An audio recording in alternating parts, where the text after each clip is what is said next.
What about the people? Why is America not the greatest country in the world, Professor? That's my answer. You're saying... Yes. Let's talk about... Fine. Sharon, the NEA is a loser. Yeah, it accounts for a penny out of our paycheck, but he gets to hit you with it anytime he wants. It doesn't cost money. It costs votes. It costs airtime and column inches. You know why people don't like liberals? Because they lose. If liberals are so f***ing smart, how come they lose so goddamn always? Hey. And with a straight face, you're going to tell students that America is so star-spangled awesome that we're the only ones in the world who have freedom? Canada has freedom. Japan has freedom. The UK, France, Italy, Germany, Spain, Australia, Belgium has freedom. So 207 sovereign states in the world, like 180 of them have freedom. All right. And yeah, you, sorority girl, just in case you accidentally wander into a voting booth one day, there's some things you should know. And one of them is, there is absolutely no evidence to support the statement that we're the greatest country in the world. We're 7th in literacy, 27th in math, 22nd in science, 49th in life expectancy, 178th in infant mortality, 3rd in median household income, number 4 in labor force, and number 4 in exports. We lead the world in only 3 categories: number of incarcerated citizens per capita, number of adults who believe angels are real, and defense spending, where we spend more than the next 26 countries combined, 25 of whom are allies. Now, none of this is the fault of a 20-year-old college student, but you nonetheless are, without a doubt, a member of the worst generation ever. So when you ask what makes us the greatest country in the world, I don't know what the you're talking about. Yosemite?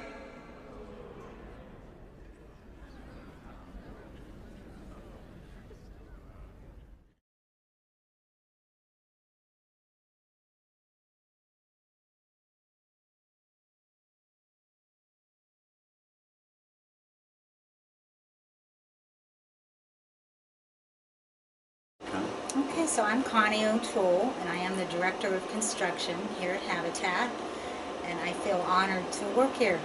Great. And I'm Ivor Thomas, the Director of Community Development. I've been working at Habitat here for about 16 years.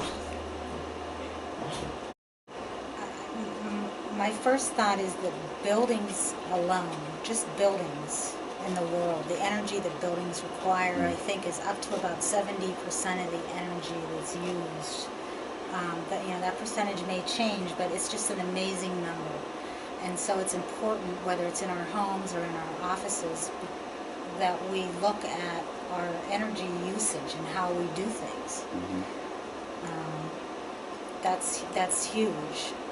Yeah. For me, at like the community scale, we're seeing real movements of people coming back into urban environments, living closer together, closer to public infrastructures. So, really the outcome of that sort of living is you're really efficiently using the things that you already have. You're minimizing drive times, transportation. There's an increase in prioritization of public transportation. And so those are things that significantly move the bubble as well.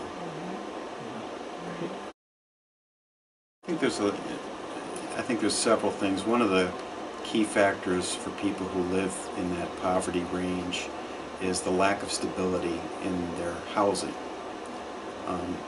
I believe our statistic is that the average Habitat incoming family has moved an average of once to twice a year, year over year.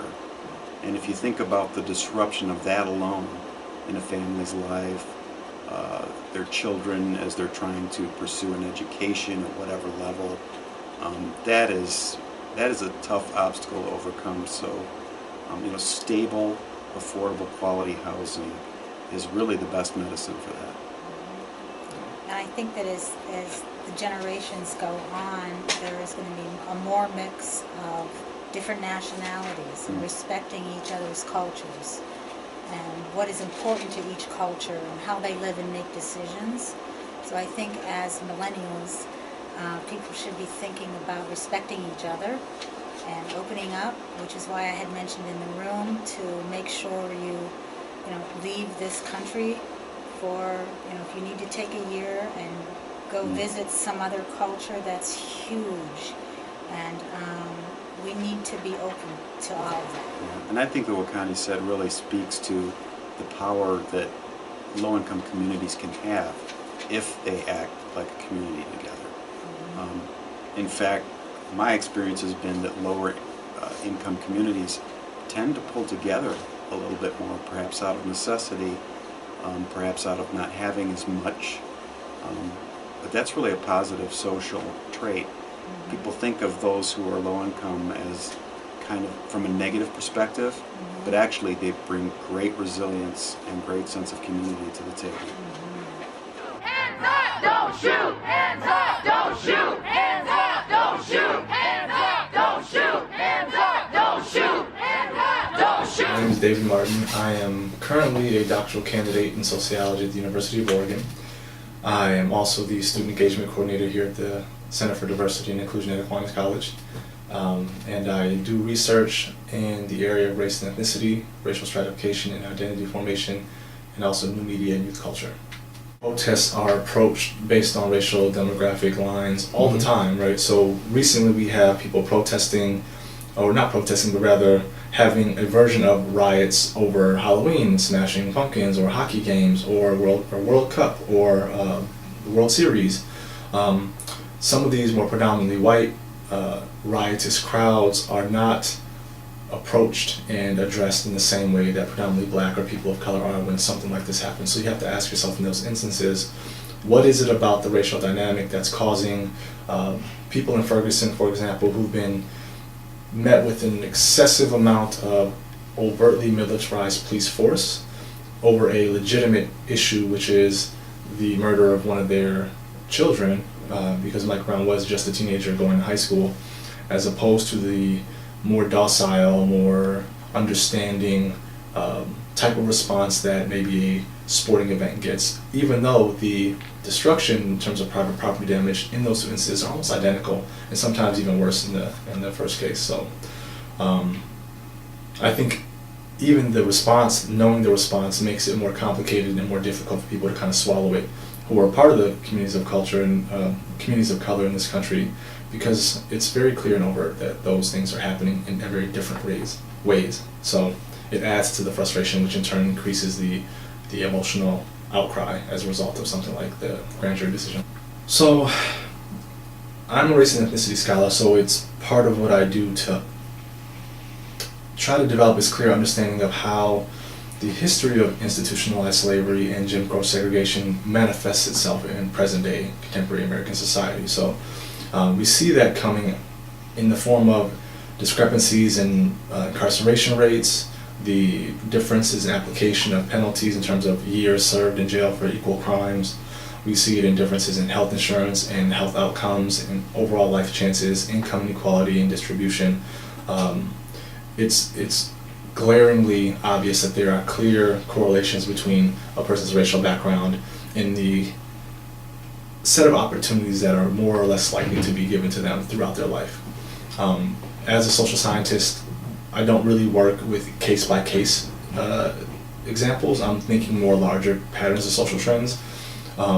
So I think that these incidences and their occurrences, or their coming up on social media as a outlet to express them, is all tied into the lasting effects of racism and discrimination in the United States going back to the founding of the country and manifesting itself in present day life for people of color. So I think that's where most of it's coming from. A lot of people are not going through what we're going through.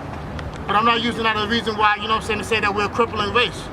But my thing is really that I'm tripping about is the fact that we beat each other up all the time. We shoot at each other all the time. The black issues, and this is a black thing sometimes. We're proud that the white brothers and sisters are coming along with it. But the black issues don't get thrashed out in the public. None of the candidates that just ran a few weeks ago talking about anything that was black. Telling the truth. Nothing that was black. So our issues stay hidden. That's why my group is called Voices Not Heard in Michigan, because we don't get heard. There's a chart I saw recently that I can't get out of my head. A Harvard business professor and economist asked more than 5,000 Americans how they thought wealth was distributed in the United States. This is what they said they thought it was. Dividing the country into 5 rough groups of the top, bottom, and middle 3 20% groups, they asked people how they thought the wealth in this country was divided. Then he asked them what they thought was the ideal distribution. And 92%, that's at least 9 out of 10 of them, said it should be more like this. In other words, more equitable than they think it is. Now that fact is telling, admittedly, the notion that most Americans know that the system is already skewed unfairly. But what's most interesting to me is the reality compared to our perception. The ideal is as far removed from our perception of reality as the actual distribution is from what we think exists in this country. So ignore the ideal for a moment. Here's what we think it is again. And here is the actual distribution. Shockingly skewed. Not only do the bottom 20% and the next 20%, the bottom 40% of Americans barely have any of the wealth. I mean, it's hard to even see them on the chart. But the top 1% has more of the country's wealth than 9 out of 10 Americans believe the entire top 20% should have. Mind-blowing. But let's look at it another way, because I find this chart kind of difficult to wrap my head around. Instead, let's reduce the 311 million Americans to just a representative 100 people. Make it simple. Here they are: teachers, coaches, firefighters, construction workers, engineers, doctors, lawyers, some investment bankers, a CEO, maybe a celebrity or two. Now let's line them up according to their wealth. Poorest people on the left, wealthiest on the right, just a steady row of folks based on their net worth. We'll color code them like we did before based on which 20% quintile they fall into. Now let's reduce the total wealth of the United States, which was roughly $54 trillion in 2009, to this symbolic pile of cash. And let's distribute it among our 100 Americans. Well, here's socialism, all the wealth of the country distributed equally. We all know that won't work. We need to encourage people to work and work hard to achieve that good old American dream and keep our country moving forward. So, here's that ideal we asked everyone about. Something like this curve.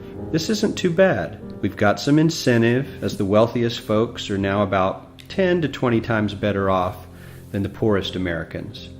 But hey, even the poor folks aren't actually poor, since the poverty line has stayed almost entirely off the chart. We have a super healthy middle class with a smooth transition into wealth. And yes, Republicans and Democrats alike chose this curve. 9 out of 10 people, 92%, said this was a nice, ideal distribution of America's wealth. But let's move on. This is what people think America's wealth distribution actually looks like. Not as equitable, clearly, but for me, even this still looks pretty great. Yes, the poorest 20 to 30% are starting to suffer quite a lot compared to the ideal, and the middle class is certainly struggling more than they were, while the rich and wealthy are making roughly 100 times that of the poorest Americans, and about 10 times that of the still healthy middle class. Sadly, this isn't even close to the reality. Here is the actual distribution of wealth in America. The poorest Americans don't even register. They're down to pocket change. And the middle class is barely distinguishable from the poor. In fact, even the rich between the top 10 and 20 percentile are worse off. Only the top 10% are better off. And how much better off? So much better off that the top 2 to 5% are actually off the chart at this scale. And the top 1%, this guy, well, his stack of money stretches 10 times higher than we can show. Here's his stack of cash, restacked, all by itself. This is the top 1% we've been hearing so much about. So much green in his pockets that I have to give him a whole new column of his own, because he won't fit on my chart. 1% of America has 40% of all the nation's wealth. The bottom 80%, 8 out of every 10 people, or 80 out of these 100, only has 7% between them. And this has only gotten worse in the last 20 to 30 years. While the richest 1% take home almost a quarter of the national income today, in 1976, they took home only 9%, meaning their share of income has nearly tripled in the last 30 years. The top 1% own half the country's stocks, bonds, and mutual funds. The bottom 50% of Americans own only 0.5% of these investments. which means they aren't investing. They're just scraping by. I'm sure many of these wealthy people have worked very hard for their money. But do you really believe that the CEO is working 380 times harder than his average employee? Not his lowest paid employee, not the janitor, but the average earner in his company. The average worker needs to work more than a month to earn what the CEO makes in 1 hour. We certainly don't have to go all the way to socialism to find something that is fair for hardworking Americans. We don't even have to achieve what most of us consider might be ideal. All we need to do is wake up and realize that the reality in this country is not at all what we think it is. My name is Dr. Matthew Tuath. I'm a professor of sustainable business here at Aquinas College. Came here in the year 2000 and designed, in 2002, designed our current sustainable business program. That's in our 12th year now, so that's sort of what I do here. Yeah, it won't be what you thought I was going to say, but let me give you one statistic. Let me explain one statistic. All right? If you're alive in 2014 and you live in the United States, all right? I think that includes us and your audience. You have a 50% chance in your life to have cancer at some point in your life. Okay? Now that's a healthcare statistic that thousands of people have put in thousands of hours to generate that information.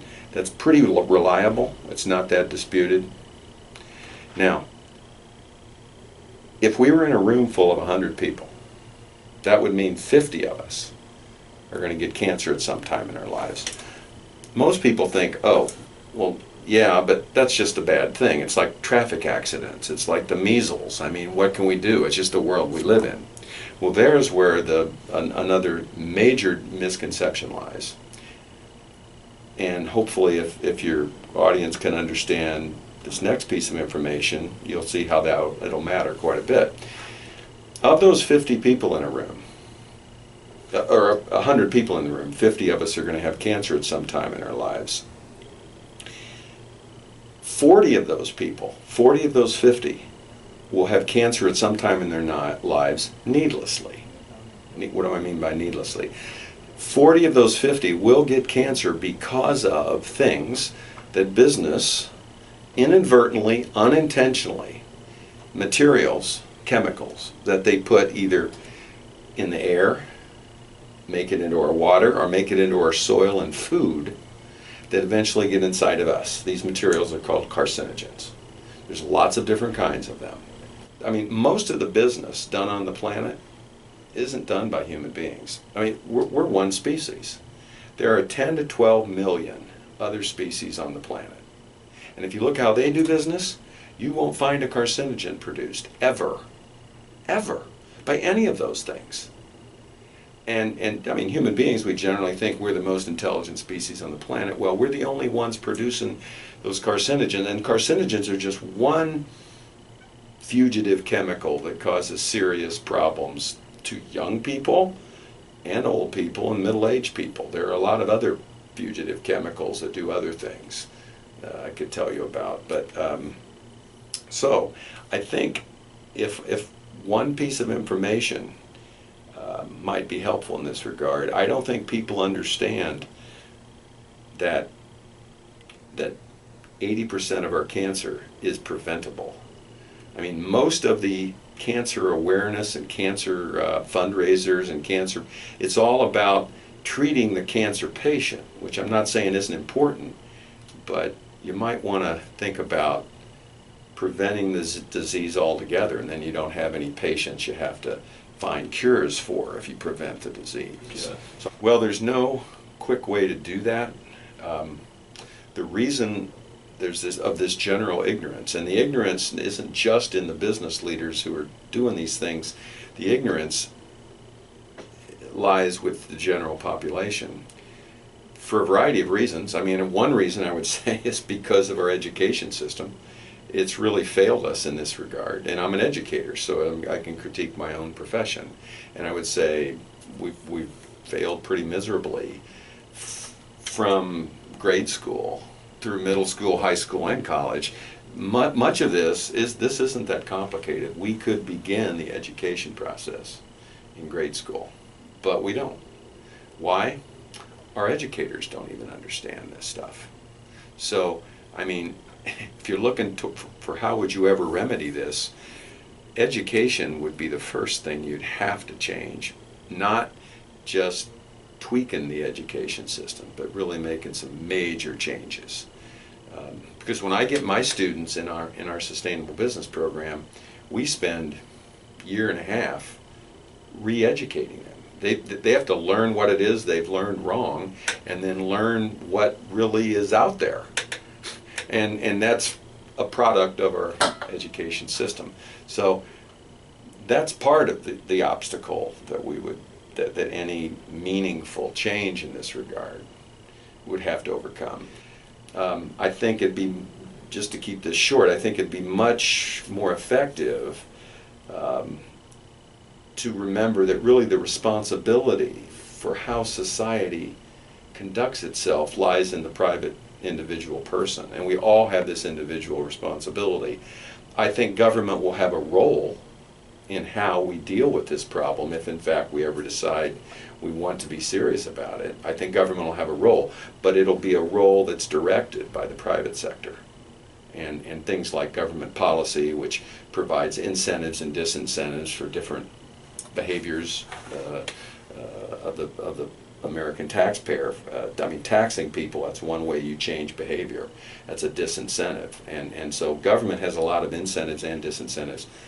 And if directed properly by the private sector, they'll have a role in changing behavior. But I believe for sure that the main responsibility for changing the behavior lies with the average American person, to become educated and to direct their, among other things, to direct their politicians to have policies that are in line with what the private sector thinks is really the solution out of this problem.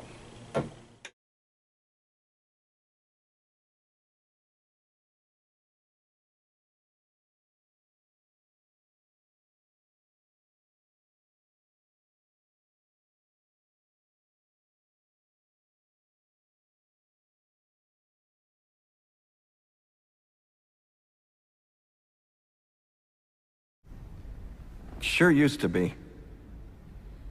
We stood up for what was right. We fought for moral reasons. We passed laws, struck down laws for moral reasons. We waged wars on poverty, not poor people. We sacrificed. We cared about our neighbors. We put our money where our mouths were, and we never beat our chest. We built great big things, made ungodly technological advances, explored the universe, cured diseases, and we cultivated the world's greatest artists and the world's greatest economy. We reached for the stars, acted like men. We aspired to intelligence. We didn't belittle it. It didn't make us feel inferior. We didn't identify ourselves by who we voted for in the last election, and we didn't scare so easy.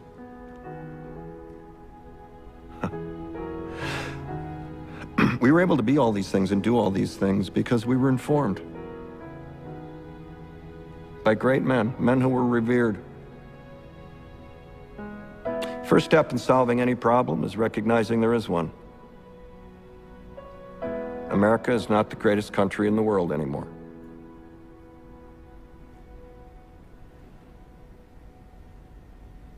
Enough?